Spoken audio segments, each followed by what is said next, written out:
नमस्कार, मैं छवि आपका स्वागत करती हूँ द इंडिया मूव्स में। अमेरिका के राष्ट्रपति डोनाल्ड ट्रंप द्वारा हाल ही में हाउस ऑफ रिप्रेजेंटेटिव्स में पास कराए गए वन बिग ब्यूटीफुल बिल में एक ऐसा प्रावधान है जो दुनिया भर में भेजे जाने वाले रेमिटेंस के तरीके को बदल सकता है और इसका सबसे बड़ा असर भारत पर पड़ेगा, क्योंकि भारत दुनिया का सबसे बड़ा रेमिटेंस रिसीवर है। इस बिल में प्रस्तावित है कि अमेरिका से विदेशों में भेजे जाने वाले हर रेमिटेंस ट्रांसफर पर 3.5% टैक्स लगाया जाए। ये टैक्स खासकर उन विदेशी कामगारों पर लागू होगा जो अमेरिका में काम करते हैं, जिनमें ग्रीन कार्ड होल्डर, वीजा पर काम करने वाले जैसे H-1B कर्मचारी शामिल है।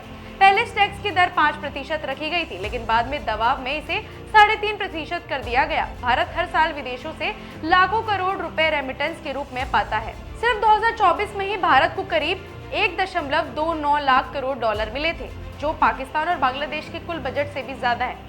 इन पैसों का एक बड़ा हिस्सा अमेरिका से आता है, जहां बहुत से भारतीय IT, हेल्थ केयर, इंजीनियरिंग और फाइनेंस जैसे अच्छे नौकरी वाले सेक्टर में काम करते हैं। पिछले कुछ सालों में अमेरिका से भारत आने वाले रेमिटेंस की रकम बढ़कर 28% हो गई थी। अगर ये नया टैक्स लागू हो गया तो भारत को अरबों डॉलर का नुकसान हो सकता है, खासकर उन राज्यों में जैसे केरल, महाराष्ट्र, यूपी और बिहार, जहां बहुत से परिवारों की आर्थिक हालत इन पैसों पर निर्भर है। पिछले 10 सालों में भारत को विदेशों से भेजे गए पैसों में 57% की बढ़ोतरी हुई है, यानी ये पैसा लाखों करोड़ों लोगों की रोजमर्रा की जरूरतों और खुशहाली का जरिया है। इस टैक्स के कारण कई प्रवासी भारतीयों के परिवारों की आमदनी कम हो सकती है, जिससे उनकी आर्थिक स्थिति कमजोर हो सकती है। ट्रंप का ये बिल उनके बड़े चुनावी एजेंडे का हिस्सा है, जिसमें टैक्स कटौती, बचत खाते और कुछ टैक्सों को हटाना शामिल है। हालांकि जो लोग सालाना 1.6 लाख डॉलर से कम कमाते हैं, उन्हें कुछ राहत भी दी जाएगी।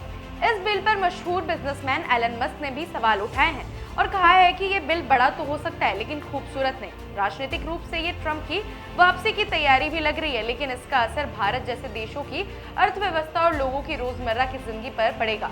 कुल मिलाकर ट्रंप के इस बिल से भारत को विदेशी मुद्रा की कमी का सामना करना पड़ सकता है, जो विकास को धीमा कर सकता है और लाखों परिवारों की मदद करने वाले पैसों को कम कर सकता है। इसलिए सरकार और विशेषज्ञ इस पर गहराई से सोच रहे हैं कि कैसे इसका असर कम किया जाए। ऐसी अपडेट्स के लिए जुड़े रहिए हमारे चैनल द इंडिया मूव्स के साथ।